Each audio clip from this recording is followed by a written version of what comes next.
कहानी एक गांव की। स्वागत है आपका ब्रेक के बाद। इतनी खास शख्सियतों से भरा ये गांव कैसी मूलभूत सुविधाएं भोग रहा है, चलिए आपको दिखाते हैं। जीवन की तरंगों की राह में बहता मदीना तकरीबन हर मूलभूत सुविधाओं से भरा हुआ है।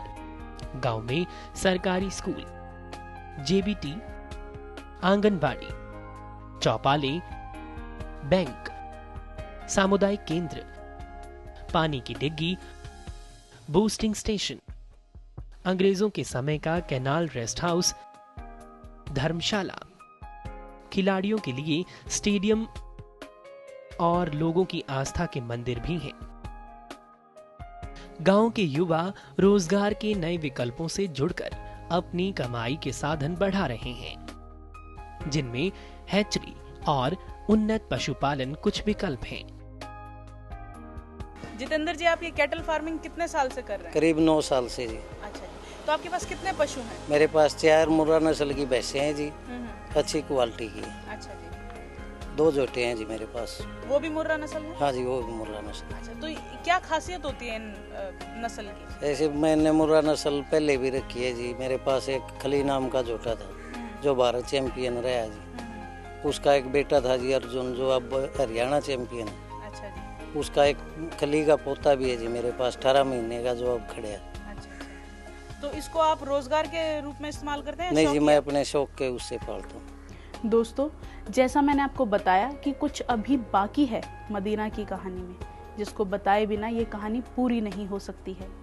1990 में कुछ ऐसा हुआ इस गांव में जिसने इस गांव के नाम को देश भर में गुंजा दिया। कुछ ऐसा जिस पर गर्व तो नहीं किया जा सकता, लेकिन जिसने इस गांव के भाईचारे और आपसी प्रेम को और भी मजबूत कर दिया। आइए दिखाती हूँ आपको।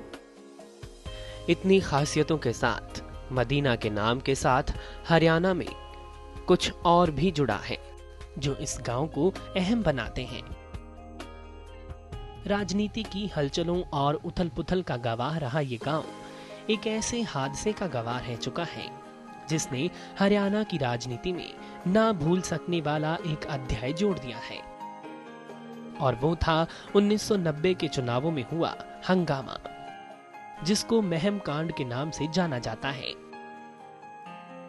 गांव से विधायक रहे आनंद सिंह दांगी और चौटाला परिवार के बीच हुए सत्ता और वोट के उस हंगामे ने न केवल राज्य की जड़ें हिला दी थी, अपितु देश की संसद तक मदीना के नाम की गूंज सुनाई दी थी।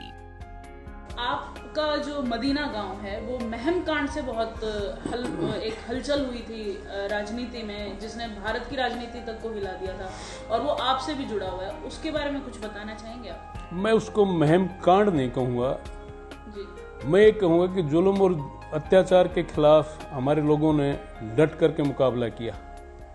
जिन लोगों को हमारे इस इलाके के लोगों ने देश के उप प्रधानमंत्री तक बना करके भेजा, और उसी पंचायत के उम्मीदवार बन करके चौधरी देवलाल 3 बार विधानसभा में गए, और उसी पंचायत ने मेरे को नॉमिनेट किया कि अब की बार चौधरी देवलाल के जाने के बाद आनंद सिंह दांगी हमारे उम्मीदवार होंगे।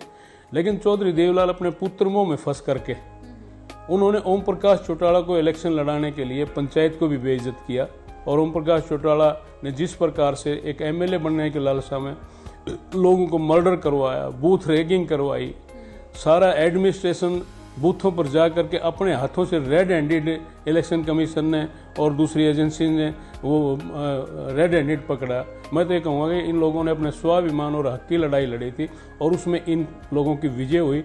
और ये हमेशा ही मतलब एक स्वाभिमान की लड़ाई लड़ते हैं। स्वाभिमान के लिए फ़ायदा नुकसान हमारे इलाके के लोग नहीं देखते, मान सम्मान के लिए, इज्जत के लिए और स्वाभिमान की लड़ाई लड़ते हैं। महम का ये मसला था।